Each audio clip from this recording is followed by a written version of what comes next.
মানি না, তুই তো আওয়ামী লীগের দোষর। আসিফ মাহমুদ সজীব ভুঁইয়া শহীদদের কবরের টাকা মেরে রেখেছে। প্রকৃত জুলাই যোদ্ধাদের শহীদদেরকে তালিকাভুক্ত না করে ছাত্রলীগকে করানো হয়েছে। আওয়ামী লীগের সাবেক এমপি মনু থেকে কোটি কোটি টাকা নিয়েছে এনসিপি। আপনি ভাবেন, যে ছেলে লেগুনা দিয়ে চলতো, তারা ট্রেনের ছাদে উঠে বাড়িতে যেত, পঞ্চগড়ে যেত, তারা কিভাবে বাংলা মোটো এত বড় অফিস নিয়ে থাকতেছে? টাকা পাই কই? নূর ভাই আমাদের দেখবে না, তুই আমাদের শেষ ভরসা। তখন আমি গুনে গুনে ওদেরকে জেলখানায় 50,000 টাকা দিয়ে আসছি। জেল থেকে বের হওয়ার পর হাসপাতালে ওদেরকে আমরা ব্যবস্থা করেছি। মোবাইল চুরি হয়ে গেছে, মোবাইল কিনে দেওয়ার ব্যবস্থা করেছি। তখন তুমি আমাদেরকে চিনতে পেরেছো। যখন আমরা যখন দেখলাম যে একটা ফেতনা এখানে বসে আছে, চুপ, যে হাসিনার পায়ের ধুলোর অপেক্ষা করতো, তাকে সরানোর দাবিতে আমরা গিয়েছি, তখন তুমি বললা যে সংবিধানের দোহাই দিলা। তুমি তো বিএনপিকে দেখাই দিলা রে যে সংবিধানের দোহাই দিয়ে চুপ্পুকে বসাইতে হয়। বিএনপিকে আজকে প্রথম বলছে, এটা তো বলছে আমাদের নাহিদ ইসলাম। এই বাটপার আবার গিয়ে সংসদে বলে যে আমরা আওয়ামী লীগের দোষর মানি না, তুই তো আওয়ামী লীগের দোষর। শিয়া বাটার ও ভিটামিন সমৃদ্ধ লিলি বিউটি সোপ, তারুণ্যময় উজ্জ্বল ত্বকের জন্য।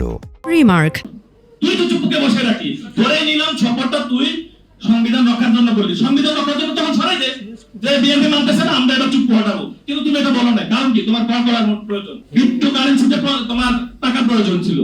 শহীদ তালিকা প্রণয়ন নিয়ে এখনো পর্যন্ত আমরা দেখেছি জুলাই আন্দোলনে 3টা শ্রেণী মাঠে ছিল। প্রথম শ্রেণী আমরা যারা ভুক্তভোগী যারা আছে, আপনারা, আপনাদের সন্তান, পরিবার, পরিজন। আরেকটা ছিল পুলিশ, আরো একটা ছিল ছাত্রলীগ, যুবলীগ, গুন্ডা লীগ, হেলমেট লীগ। এগুলো ছিল না? তারাও কিন্তু মারা গেছে। ওইগুলাকে কেন শহীদের তালিকা নিয়ে আসা হলো? যাত্রাবাড়িতে অ্যাভেলেবল হয়েছে। এমন যাত্রাবাড়িতে প্রকৃত জুলাই যোদ্ধাদের শহীদদেরকে তালিকাভুক্ত না করে ছাত্রলীগকে করানো হয়েছে। এটা কে করছে আমি বলে দিচ্ছি। এনসিপির কেন্দ্রীয় নেতা রাকিব শাহরিয়ার যাত্রাবাড়িতে, সে মনুর বডিগার্ডের ছেলে, সে করছে এই কাজগুলো। কোটি কোটি টাকা নিয়েছে বিনিময়ে। আওয়ামী লীগের সাবেক এমপি মনু থেকে কোটি কোটি টাকা নিয়েছে এনসিপি। আপনি ভাবেন, যে ছেলে লেগুনা দিয়ে চলতো, তারা ট্রেনের আপনার ছাদে উঠে বাড়িতে যেত, পঞ্চগড়ে যেত, তারা কিভাবে বাংলা মোটো এত বড় অফিস নিয়ে থাকতেছে? টাকা পাই কই? টাকাটা পাই কই? আমি বলছি টাকা পাই কই? আপনারা জানেন জুলাই শহীদদের, প্রত্যেকটা শহীদের কবর সংরক্ষণের জন্য, চিহ্নিত করার জন্য কবর পাকা করানোর জন্য বরাদ্দ হয়েছিল 2 লাখ টাকা করে।